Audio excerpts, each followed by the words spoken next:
Olá, meus queridos, professor Orlando Castro aqui no nosso canal Vivendo a Geografia, porque geografia não se estuda, geografia se vive. E hoje nós vamos continuar falando da hidrosfera, essa camada líquida, essa camada de água da Terra, de extrema importância para nós, seres humanos. Nós vamos compreender hoje as bacias hidrográficas. Vem pra cima, vem comigo!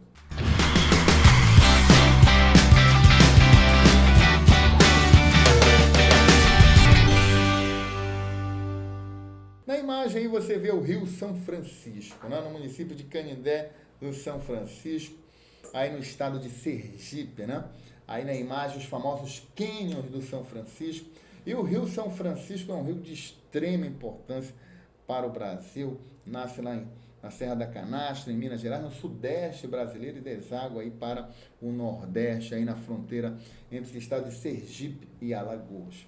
Então o Rio São Francisco é um rio importante, e tem uma bacia que ajuda a drenar ali as águas, né? Na região, principalmente do sertão, onde você tem aí o fatídico fenômeno da seca, né? Que atinge principalmente a população mais pobre dessa região. Mas 3 perguntinhas vão nortear a nossa aula de hoje, tá? Que é justamente, né, o que são bacias hidrográficas. E aí a nossa definição de bacia, primeiramente, né? Aí é uma área drenada pelo rio principal e seus afluentes, né? Subafluentes. E vamos também conhecer quais as características dessas bacias hidrográficas e também seus desafios.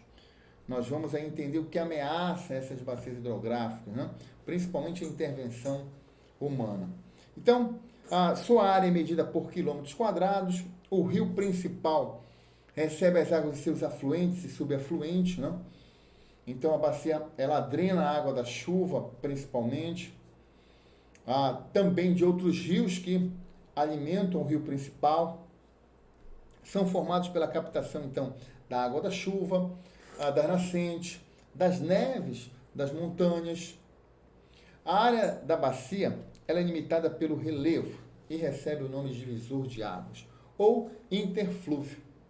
O declive, né, entre o divisor de água é o rio, e o rio, né, é chamado de vertente. Então, aquela queda, a gente vai ver aqui já na imagem, né? Então, a gente percebe muito bem o que é uma bacia hidrográfica. Então, é uma drenagem, a drenagem da água. Então, chove, por exemplo, né?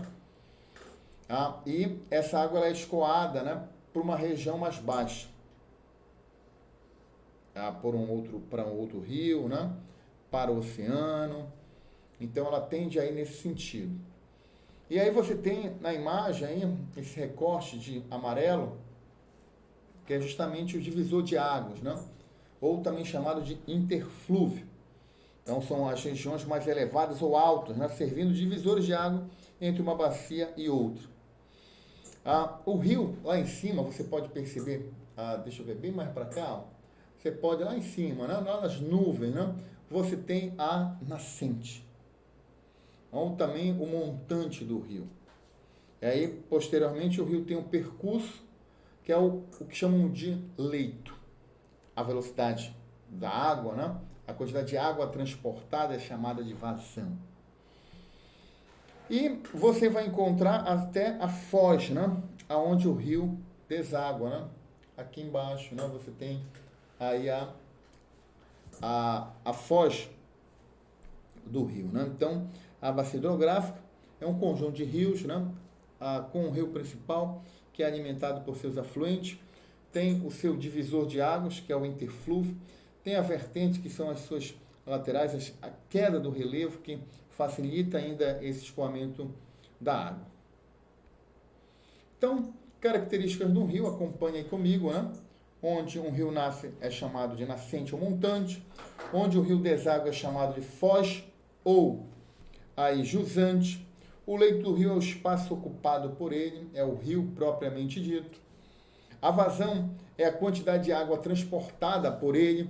O talveg é a parte mais profunda, né? São os canais que você vai encontrar no rio. Podem ser de água branca, aí, carregados de argila, né? E arenito, né? Ou argilo-arenosos. água preta aí carregada de matéria orgânica ou clara aí com pouco transporte de argila. O perfil longitudinal de um rio, né? Então o rio pode ter aí o seu curso superior, onde você vai ter a parte mais elevada, tá? Muito próximo da nascente. Então você tem aí uma grande área de declive, de queda. O curso intermediário, né? Onde essa queda ela vai diminuindo, né? Então você pode encontrar, por exemplo, nesse médio curso, principalmente barragens que vão aproveitar a queda d'água, a velocidade da água para gerar energia, né? Para transformar energia cinética, né? Em energia hidroelétrica. Porém, a grande questão aí são os impactos ambientais, porque barrar o rio influencia na sua vazão, influencia na velocidade de água do rio, influencia no curso posterior, na área ajusante à barragem, onde você tem essa vazão diminuída, onde a capacidade de transporte desse rio diminui, a piscosidade, a quantidade de peixe também do rio diminui. Então tem um processo de assoreamento aí em caminho. Então essas barragens você vai encontrar em grande parte das bacias hidrográficas brasileiras, né? Ainda falando do curso inferior, nós vamos ter aí o delta, né? A foz, muito usada aí para a piracema, para a reprodução dos peixes, por terem águas mais tranquilas. Então, onde você vai ter a maior parte do depósito de sedimentos aí. Então, você vai encontrar também os afluentes, os subafluentes, né? Rios em formatos meândricos, né? Ou seja, com escoamento superficial, com formas onduladas. Então, nós podemos perceber aí agora o perfil transversal, e aí nós encontramos os interfúvios, que são os divisores de água, né? Que estão aí na parte mais elevada, a vertente, né? Que é a queda. Aí você pode perceber na imagem a queda aí da água em si, né? Aí a queda do relevo, né? Aí você tem a vertente, né? Então você tem também aí o rio, o seu leito, né? O Telveg, que é a parte mais profunda, a planície, o terraço fluvial, o vale fluvial. Então nós podemos perceber o rio tanto no perfil transversal como no perfil longitudinal.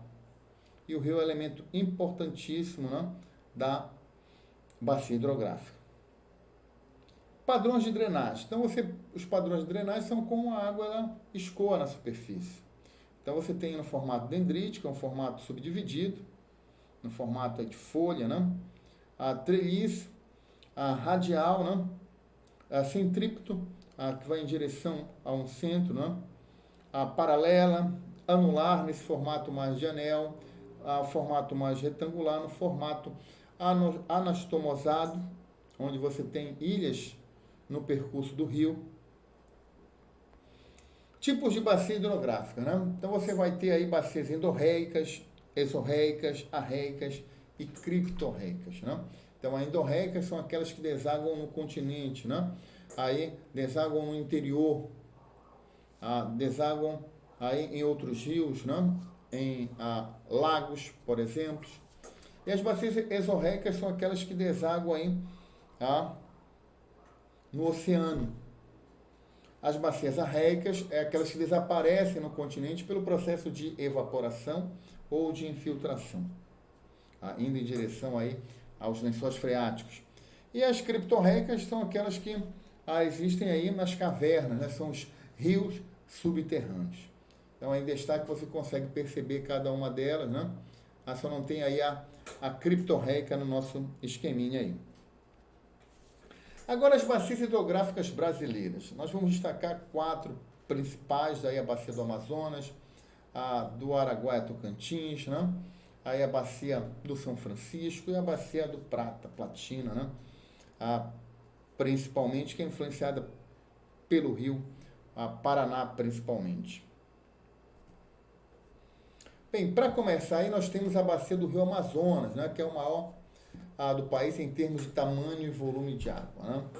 Elevado potencial hidrelétrico, aí a bacia amazônica tem aproximadamente 230 mil megawatts de potência, por isso um grande número de hidrelétricas aí já foram construídas e ainda em projeto para serem construídos, destacando aí o rio Amazonas, que é o rio que batiza a bacia hidrográfica, é o principal rio, um rio praticamente aí navegável, né? Então, por isso, muito utilizado para hidrovia.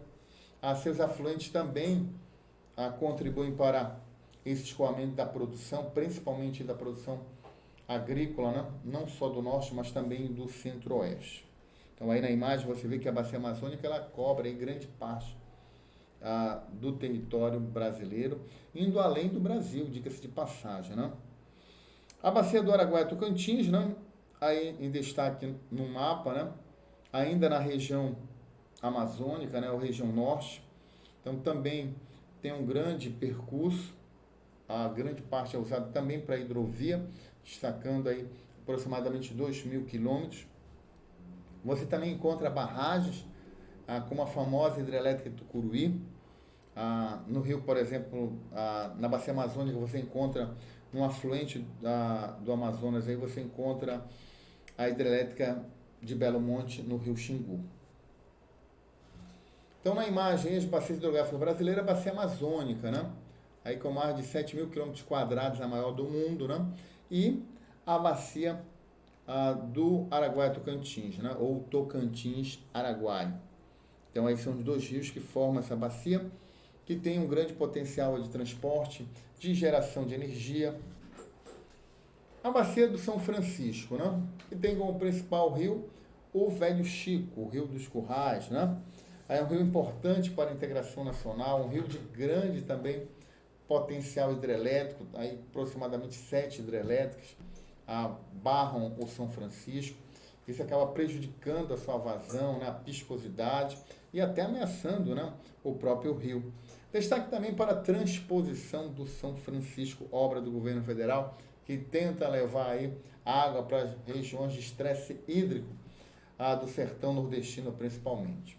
Aí algumas informações da bacia hidrográfica do São Francisco, a área de 636 mil quilômetros quadrados aproximadamente, atendendo aí 504 municípios, destacando aí os estados de Minas Gerais, Bahia, Pernambuco, Alagoas, Sergipe, Distrito Federal, atendendo aí em torno de 18 milhões de pessoas, né, segundo o IBGE, abrangendo aí grandes biomas como a Mata Atlântica, o Cerrado e a Caatinga. Aí na imagem, né, a área da bacia hidrográfica do São Francisco, um rio de extrema importância, né, para aí duas grandes regiões brasileiras, o Sudeste, né, e o Nordeste brasileiro. E a bacia do Prata, né, ou bacia do Paraná, tem como principal rio o Rio Paraná, localizado aí em área de grande densidade populacional, né? Aí você tem o coração urbano industrial brasileiro, por isso muito utilizada para irrigação, porque tem uma forte atividade agropecuária, industrial, urbana, né? Então é importante também para a navegabilidade, aí o Rio Tietê, né? A bacia aí conta com o Rio Tietê, Paraná, né? Que possibilita a navegação nessa região, em conexão também aí com outros rios do Cone Sul, né? Influenciando na navegação. Bem, então hoje nós falamos das bacias hidrográficas, né? Esse conjunto aí de rios, dessa área que drena aí água que chega até a superfície terrestre. Um conjunto, né, de rios interligados a um rio principal, que geralmente dá o nome à bacia hidrográfica, né? O Brasil aí com vários tipos de bacia, sejam bacias aí a endorreica, né? Exorreica, criptorreica, arreica. Falamos do rio, né? E seus elementos que compõem, aí seja da nascente, da foz, né? Do seu curso, né? Superior, médio, intermediário, inferior, onde você vai também encontrar outros elementos como o talveg, a parte mais profunda, né? O leito do rio, a vertente. Então são elementos importantes, né? Que compõem as bacias hidrográficas, essas bacias que são extremamente aí aproveitadas, né? Por barragem, né? Por atividades econômicas, pelo transporte e principalmente estão sendo contaminadas pela atividade predatória urbana, agrícola, né? E de infraestrutura energética, das mais diversas possíveis. Então, se você gostou desse vídeo, dá um like, compartilha. Se você ainda não é inscrito, se inscreve no canal. Tá? E se você tiver alguma dúvida, deixe nos comentários para a gente. Mas não se esqueça, geografia não se estuda, geografia se vive.